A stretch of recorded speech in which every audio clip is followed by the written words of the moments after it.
Friends, now we'll see a very important topic of burns. Many times a few questions are asked on burns. So burn involves various stages such as pathophysiology, then management and then complications. And we have got various types of burns. So now we'll see how to measure burns. So there is rule of 9.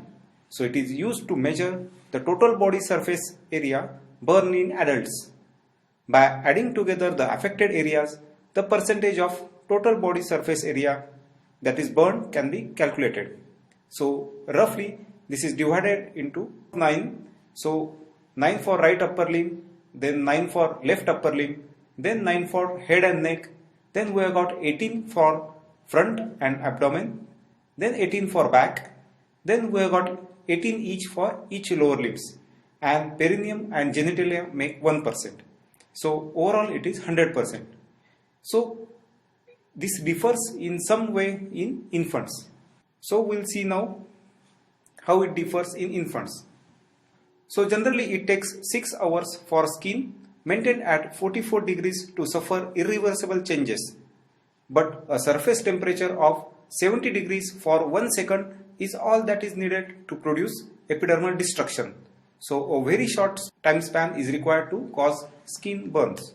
Then next method of estimating smaller burns is to using palm size of the patient. Open hand including the palm and fingers, so which is approximately 1% of total burn surface or 1% of total body surface area. Children have a relatively larger portion of body surface area in head and neck, which is compensated by a relatively smaller surface area in lower extremities.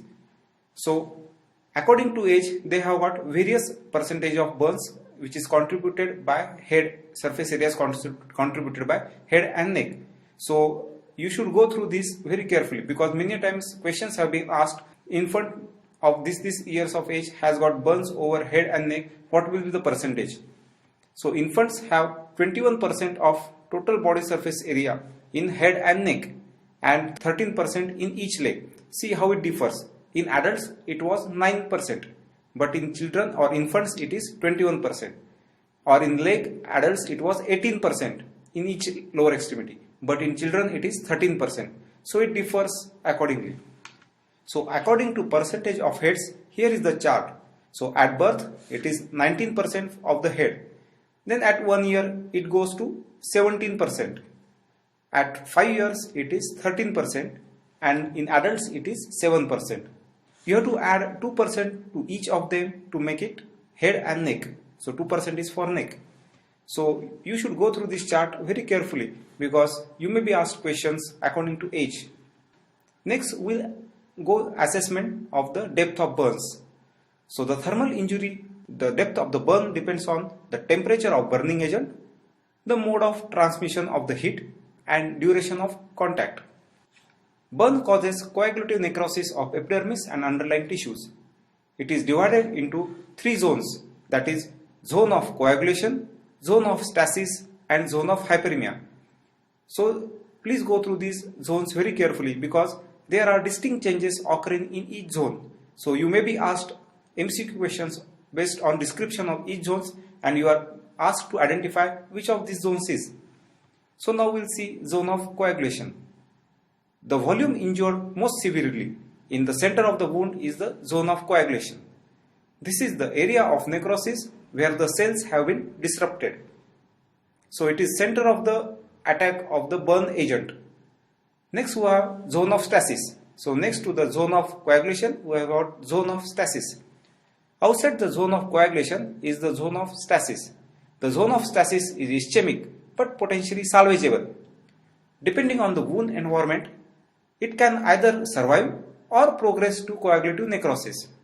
So it can be recovering well with epithelialization, or it can undergo full thickness necrosis. The zone of stasis is associated with vascular damage and vascular leakage. So this is a borderline zone which can improve or which can deteriorate. Next we have got zone of hyperemia. So beyond the zone of stasis lies the zone of hyperemia. This area is characterized by minimal cell injury, but with vasodilatation due to neighboring inflammation induced mediators. This region contains clearly viable tissue from which the healing process begins and is generally not at risk for further necrosis.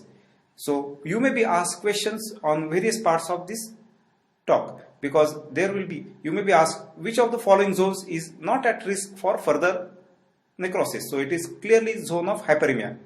Then we have got zone of stasis. So there can be necrosis or there may not be necrosis. And then zone of coagulation is definitely necrotic zone. So please understand the difference between each of these zones. In practice, attempting wound care and careful fluid resuscitation may salvage the zone of stasis, and it will prevent superficial injury from becoming full thickness. Now we classify burns according to the depth. So first degree burns where injury is localized to epidermis. So here we can depict as epidermis up to this level. Below this there will be dermis. Next there will be fat. So up this and up to this level is dermis. Then there will be fat depicted by yellow zone, and below yellow zone is muscle. So we have got first degree burns which is injury localized to epidermis. So this up to this level, this is called as first degree burns. Next we have got second degree. Next to the first degree starts second degree. So second degree burns are divided into superficial and deep burns. So superficial second degree burns are epidermis and superficial part of dermis. So these are called as superficial second degree burns. Next we have got deep second degree burns, so in which the burn extends in the dermis. So this is how it goes on in depth, increasing with the depth. Next we have got third degree burns, that is full thickness injury through epidermis, dermis and up to subcutaneous fat. So whenever there is exposure or burn injury extending up to subcutaneous fat, it is third degree burns. Below that, if the muscle, bone or fascia if they are exposed, then it is called as fourth degree burns. So you should go through these burns charts very carefully. Burn is a tissue injury from thermal, that is heat or cold, application or from absorption of physical energy or chemical contact. Each type has its own distinct features and management problems. So now we'll see various burn agents and how they cause burn injuries. Now we'll see scalds. They are produced by hot water. Since the temperature of hot water and steam is constant, the severity of injury depends on duration of contact. Those who are not able to protect themselves are more vulnerable. So very young and very old are mainly affected. They usually result in second degree burns. Immersion in boiling water or prolonged exposure to steam can occur as industrial accident. So scalds, they are generally in second degree burns. So you can see they are generally second degree superficial burns. So there will be blistering. So you may be asked a question, in which of the following degree burns blister is common? So they are in second degree. Next we have got fat burns. So they are caused by cooking fat or cooking oil. It has got much higher temperature, that is 180 degrees. So fat cools down slowly and hence it will cause more deeper burns. It usually causes full thickness skin loss. So fat burns, they cause full thickness skin loss. So generally third degree burns and onwards, they are caused by fat. Next we have got flame burns. So they have varied etiology. House fires and all clothing fires, spill of petrol on skin or butane gas fire. They usually occur in confined spaces, but they may be associated with inhalation injury. Generally they cause deep burns. Next we have got electrical burns. It is a passage of electrical current through the tissue which will cause heat in the generation in the tissues and leading to the cellular damage. Heat produced is proportional to resistance of the tissues, duration of the contact and square of the current. Since bone is a poor conductor of current, it becomes very hot and causes secondary damage to the nearby tissues. So current going through bone will heat the tissues or muscles, they are in close proximity of the bone. Low voltage current of less than 1000 volts such as domestic supply causes significant contact wound and may induce cardiac arrest but no deep tissue damage. So you should go through this low voltage current can cause cardiac arrest but no deep tissue damage. High voltage burns, that is contact with more than 1000 volts, can cause damage by two mechanisms. The flash from arc can give rise to burning of the clothes and can cause entry and exit wounds. With current transmission through body, it can cause respiratory and cardiac arrest. Now we'll see cold injuries. This type of injury can occur in mountain region, though it can also occur from industrial accidents due to spill of liquid nitrogen or similar substances. There is acute cellular damage which can result in partial or full thickness burns. Severe cooling can freeze the tissue and can result in ice formation, resulting in tissue damage. Prolonged exposure to cold can result in frostbite due to an element of ischemia due to vasoconstriction. Next we have got friction burns. Tissue damage in this type of burns is due to combination of heat and abrasion. Generally it will result in superficial wound that may progress to full thickness skin loss. They may be associated with deglowing of the limb because of the mechanical forces. They are best treated with early debridement and skin grafting. So choice of treatment for friction burns is early debridement and skin grafting. Next we have got burns due to ionizing radiation. X-ray irradiation may lead to tissue necrosis. It is rare where industrial safety and precautions are taken. Tissue necrosis may take long time to develop. The more significant is the cumulative effect of the radiation, which may induce skin cancers and several other tumors. Next we have got burns which are caused due to spillage of chemicals. Numerous chemicals in industrial and domestic situation can cause burns. Tissue damage depends on the strength, quality, quantity and duration of contact. Chemicals cause local coagulation of the protein and necrosis, but some of them they also have systemic effects due to absorption. So chemical burns can cause coagulation and necrosis. So this is to be noted. Harmful effect will continue until the chemical is diluted and neutralized. Hence the most important initial treatment is dilution with running water. Now we'll see effects of burns. So they can be under local effects, regional effects and systemic effects. In the local effects we have got tissue damage due to heating and due to which cells rupture and cause necrosis. Collagen is denatured and peripheral circulation is damaged. Capillaries they get thrombosed and capillary permeability is increased, leading to edema and leakage of serous fluid. Next is the inflammation.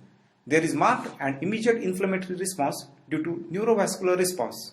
It may range from erythema to prolonged inflammatory response.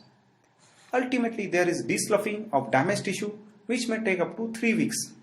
Next is infection. So damaged tissues act as nidus for infection. The burn wound is almost invariably colonized with microorganisms in 24 to 48 hours, which may cause local or regional infection. So practically burn wounds are sterile up to 48 hours. So this is a very important point which may be asked as question. Bacteremia and septicemia resulting afterwards can be fatal. Next we have got regional effects of burns. They are in circulation. In case of burning of extremities, the circulation of the limb may be compromised. This can be caused by direct damage to blood vessels, which is rare, seen in electrical burns, or due to compression of vessels because of edematous tissues or compartment syndrome following ischar formation. Next we have got systemic effects of the burn. The most and prominent is fluid loss. Fluid may be lost from damaged capillaries either by visible external loss or internally in form of tissue edema. It can result in hypovolemia. Prevention of hypovolemia is most important factor in early resuscitation of burn. Effective replacement of fluid will minimize the risk of complication. So in fluid loss, the total body volume generally remains unchanged.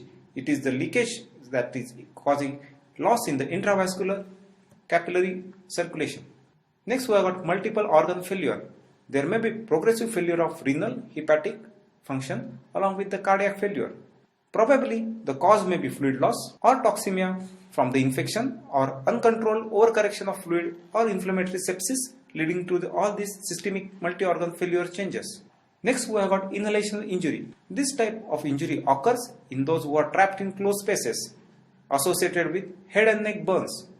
Inhalation of hot gases causes thermal burns to the upper respiratory tract. Poisonous gases like carbon monoxide and hydrogen cyanide may be inhaled. So you may be asked which of the following gases are mostly responsible for inhalation injury. Next we have got systemic complications in form of Curling's ulcer, which are gastric or duodenal ulcer resulting in hematemesis. Immunosuppression can lead to the increased risk to septic complication. Catabolic response to the trauma with severe weight loss can be there over a period of time. There can be non-specific complications like catheter infection, deep vein thrombosis or pulmonary embolism. Now we'll see the management of burns patient. So it is similar to resuscitation of any trauma patient. You have to secure airway, you have to monitor vital signs, you have to remove clothes, obtain body weight, and you have to take patient away from the source of injury. You have to start with large bore IV lines and you have to start infusing Ringer's lactate solution.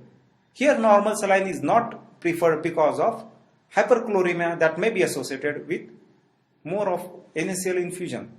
You have to estimate the extent and depth of burn, calculate fluid requirement.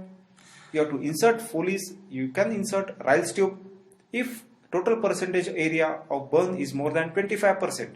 So you should note that. You have to collect sample for investigations like serum electrolytes, blood group and cross matching. Tetanus toxoid along with tetanus immunoglobulin can be given. So many times a patient comes to you with burns. What are the criteria for admission? You should go through these criteria very carefully because you may be given a clinical scenario and you are asked whether to admit or not to admit this patient, or which of the following is not a criteria for admission to the hospital. Like that the question can be framed on this. So adults with partial thickness of burns of more than 15% of total body surface area. So this is the indication for hospital admission. Children with partial thickness burns of more than 10% of total body surface area. Next we have got any patient with full thickness burns of more than 2%. So you should not make the difference that partial thickness burns of more than 15%, full thickness burns of more than 2%. Then inhalation injury with or without cutaneous burns. Burns of the face, of both hands or both feet or of the perineum region are indications for admission. All electrical burns should be admitted irrespective of whether they have caused damage or not. Suspected child abuse or neglect should be admitted. High risk patients, that is aged less than 3 years or aged more than 65 years, and patients with pre-existing medical problems should be admitted. So you should go through these admission criteria very carefully. Next we have got the fluid resuscitation. So many options are available: crystalloids, hypertonic lactated saline solution or colloid containing solutions. Most commonly used formula is Parkland's formula. However, any formula is a rough guideline for resuscitation. It is extremely important to monitor patient's response to resuscitation and adjust the rate of administration of the fluid rather than to adhere to formula blindly. So you have to adjust the administration rate according to urine output and patient's vitals. How do you calculate fluid requirement? For the first 24 hours, fluid is given as follows. You have to give Ringer lactate solution. In adults, it is 4 ml per kg per percent of burns. In children, it is 4 ml per kg per percent of burns, plus you have to add basic fluid requirement. So this is the change in children. So you may be asked to calculate fluid requirement in first 24 hours. How do you infuse? The rate of infusion, it is 50% during the first 8 hours, 25% of the total requirement in next 8 hours, and remaining 25% in last 8 hours. So this is how you calculate. Generally, colloids are not given in first 24 hours. This is because the capillaries are too much leaky and they will eventually cause leakage of macromolecules in circulation. So out of circulation they will leak into subcutaneous space. So they won't be causing of much use. Next 24 hours you have to give maintenance fluid in form of 5% dextrose with 0.45% normal saline with 20 milliequivalents of potassium chloride per liter. So colloids can be given after 24 hours. Albumin is the best colloid which can be used. So you may be asked after 24 hours which of the following colloids is the best. They may give you options like dextran, albumin and other colloids. So albumin is the best. The time for calculation of the fluid requirement begins from the time of burns and not from the time of admission to the hospital or of the time of starting resuscitation. So when you admit this patient, they should be resuscitated initially for the time they were not given fluid. Other formulas are Evans formula, Brooks formula, modified Brooke formula and hypertonic saline formula. How to monitor resuscitation? The following parameters should be measured regularly and treatment should be altered to achieve goals like good sensorium, vital signs should be maintained according to the systolic BP more than 120 millimeters of mercury, tachycardia less than 120 per minute, core temperature of body should be between 37 to 39 degrees and respiratory rate between 12 to 20 per minute. Next, urine output is a good indicator of monitoring of the hydration. So if you are asked which of the following is the best indicator for patients' adequate resuscitation, you may be given pulse, blood pressure, everything, but it is urine output, that is 0.5 to 1 ml per kg per hour in children and 30 to 50 ml per hour in adults. This is the adequate goal that should be achieved after resuscitation after burns patient. Central venous pressure should be maintained between 5 to 10 centimeters of water. You should monitor blood sugars. Basal investigations in form of electrolytes, blood urea nitrogen, serum creatinine should be sent along with serum albumin. Reasons for inadequate resuscitation are underestimation of burn size, inhalation injuries, deep burns or electrical burns, delayed fluid resuscitation, myocardial depression factor of severe burns. So these are reasons for inadequate resuscitation. Next, how do you manage a burn patient in wards? Initial wound care in the form of cleaning of the wound with bland soap and water and removal of all dirt and devitalized tissues is very important. If the burn is over large area, debridement can be done under anesthesia. Next, we can apply a topical antimicrobial agents. Topical antibiotics in the form of silver sulfadiazine cream should be applied over burn area. Silver sulfadiazine is useful, but many times it is unable to penetrate the ischia. Mefenide acetate, another agent which can penetrate the ischia. So if you are asked question which of the following agents can penetrate ischia, it is mefenide acetate. Whether to do dressing open or after closing, this is very important. Open exposure dressing will allow the continuous observation. It will early diagnosis of the complications, good mobility of the patient, and it is easy and painless. So many times you may be asked which of the following dressings is important. But open dressing has a disadvantage in form of cross-contamination. So generally the open dressings are not advocated. Closed or occlusion dressings which are better. An occlusion dressing is applied over the agent and it is changed twice daily. Advantages are less pain, less heat loss and less cross-contamination. Closed method is generally preferred except for the face and head where exposure method is preferred. Moist dressings are avoided. Generally, the dressings which are applied after soaking in saline or betadine solution, providone iodine solution are avoided.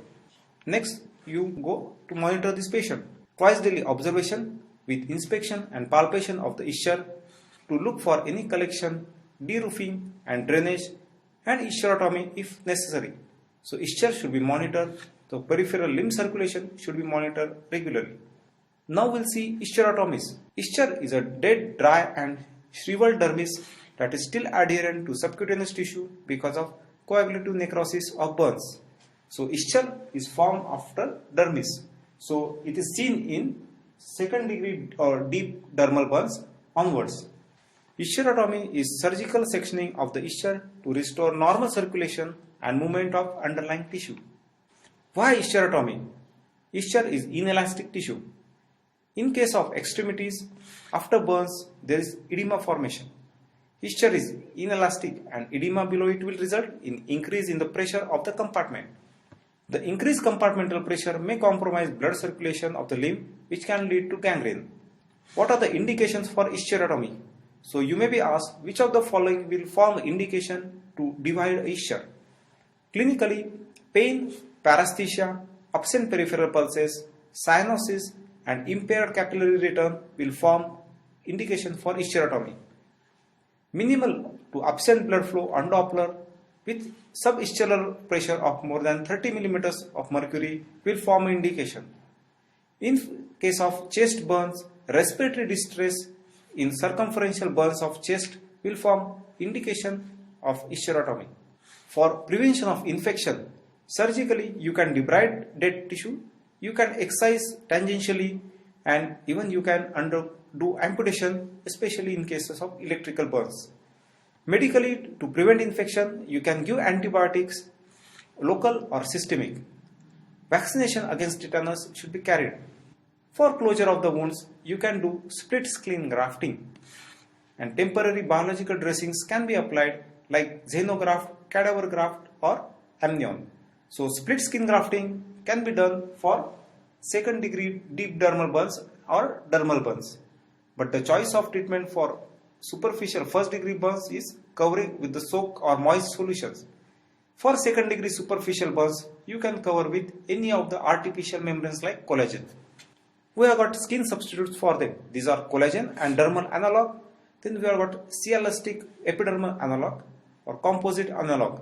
Nowadays, cultured epidermal cell membranes are available. What are the advantages of closure? Closing will prevent loss of red blood cells, water, heat, and most important, proteins. So, why do you close? If you are given various options, to prevent loss of proteins is the prime amongst them. It will protect the wound and defer tissues. It will avoid infection. It will promote granulation formation. Closure will reduce the pain and it will promote mobilization. Now we will see specific management according to degree of burns. First degree burns, the wounds are minor with minimal loss of barrier function. These wounds require no dressing and they are treated with topical soaks to reduce pain. Oral non-steroidal anti-inflammatory drugs can be given for pain control. Second degree burn wounds can be treated with daily dressings or topical antibiotics, cotton gauze and elastic wraps. Alternatively, the wounds can be treated with temporary biologic or synthetic covering to close the wound. Deep second degree burns and third degree burns are treated by excision and grafting. So, this is the choice of treatment for deep second degree and third degree burns is excision and grafting. So, many times you are asked question, what is the choice of treatment for second degree deep or third degree burns? Or alternatively, you may be asked question like excision grafting is treatment of choice in which degree burns. So, it is second degree and third degree burns. Initially, the dressing is used to check bacterial proliferation and it will provide occlusion until surgery is done. Now we are to calculate the calorie requirement for burns patient. They are given by Curary formula. In adults, it is calculated as 25 kilocalories per kg body weight of patient plus 40 kilocalorie per percentage of burns area. So you have to add basic requirement plus additional requirement for burns. So they are 40 kilocalorie per percent area of burns. In children, they are calculated as 35 kilocalorie per kilogram of body weight plus 60 kilocalorie per total surface area burn. So 60 into total percentage of burns plus additionally 30 kilocalorie per kg. Protein requirements after major burns, they will increase up to 2 to 3 times of the normal, that is 1.6 to 3.2 grams of protein per kg body weight. Vitamins and trace minerals should be supplemented. Orally, for patients who can eat, they can be provided orally. Burns more than 15% of total surface area, they will require nutritional support. High protein and high calorie diet should be given. Enteral nutrition is better. So enteral nutrition can be given through Ryle's tube. The tube is positioned by fluoroscopic guidance.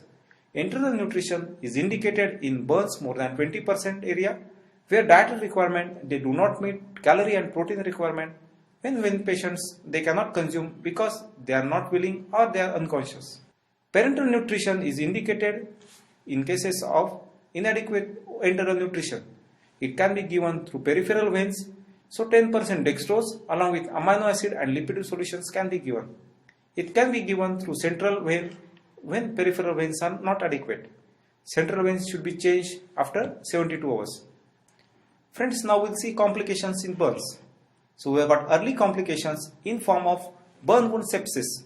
They should be suspected when there is focal dark red or brown colored issue, conversion of partial thickness burn to full thickness burns, rapidly spreading subcutaneous edema. So all these factors, they should be indicative of spreading of infection. Pseudomonas is the most common infection in burn patients. It has replaced streptococci and staphylococci because of availability of good antibiotics. So if you are asked question which of the following infection it is most common, it is Pseudomonas. Next, how do you treat the infection? Surgically debridement, local and systemic antibiotics according to sensitivity. Once the infection is under control, there is good granulation of covering of the wound and then they should be grafted. Next, we can have complication in form of bronchopneumonia and suppurative thrombophlebitis due to intravenous cannulation. GIT complications in form of paralytic ileus are seen in percentage area of 25% burns. So, whenever you got percent area burn more than 25%, these patients should be kept nil by mouth till their bowel functions return.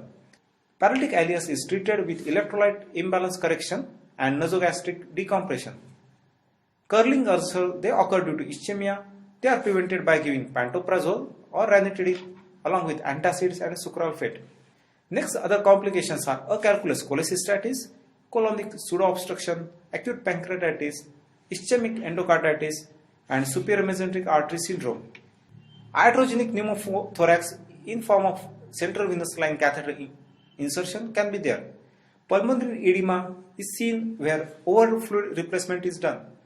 Acute renal failure is common due to decreased renal blood flow or myoglobin breakdown or nephrotoxic drugs. Myoglobin breakdown is the commonest complication seen in electrical burns. Myocardial ischemia and infarction can also be an acute emergency. Now we'll see late complications. Hypertrophic scars, keloids and contractures are seen in deep burns. They can be prevented by physiotherapy and pressure garments. Next, we have got hyperpigmentation or carcinoma arising from the burn scar along with heterotrophic bone formation in a thick scar. Now we'll see inhalation burns. They are suspected when there is history of close space injury, facial burns, and patient has got carbonaceous sputum along with respiratory distress. Patient may have stridor or wheezing. They are confirmed by X-ray chest, blood gas analysis or carboxyhemoglobin assessment or with xenon 131 scan of lungs.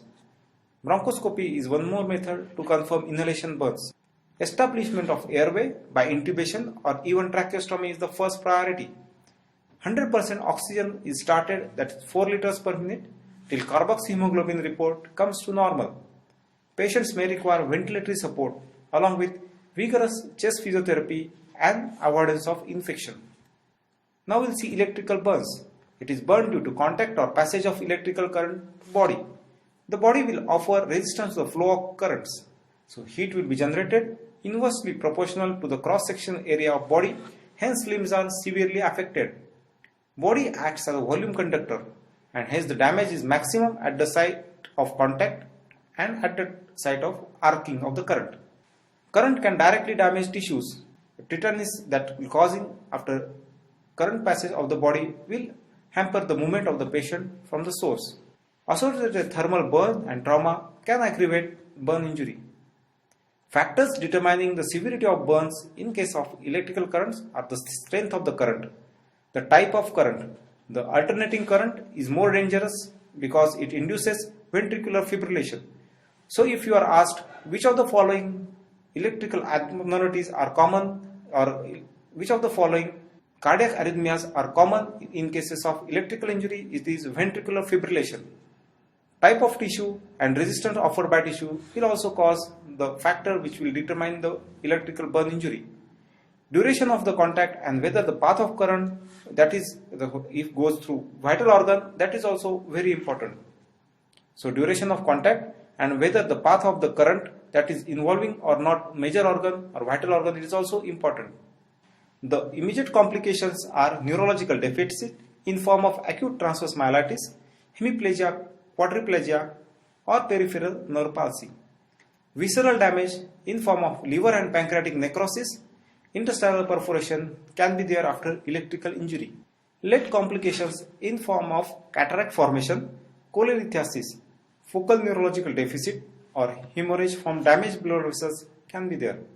Electrocardiogram should be done to rule out arrhythmias or infarction. Other investigations, they include their arterial blood gas, serum electrolytes, blood urea nitrogen and blood sugar.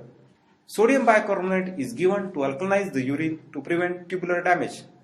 we have noted that myoglobinuria leading to the acute renal failure is the most common cause of renal failure in electrical burns. So sodium, that is called as forced alkaline diuresis. So dextrose along with soda bicarb along with mannitol solution is used to give forced alkaline diuresis. More fluid is required during resuscitation as the extent of burns is always underestimated in cases of electrical burns. Other management in form of tetanus toxin and antibiotics, they remain as regular. The electrical burn wounds may require debridement and management along usual guidelines. Escharatomy should be done if indicated. Careful observation is required for prevention of complications in case of electrical burns because the damage to the muscles is not visible from external surface. So all these patients should be monitored for their peripheral pulses and complications as soon as they occur.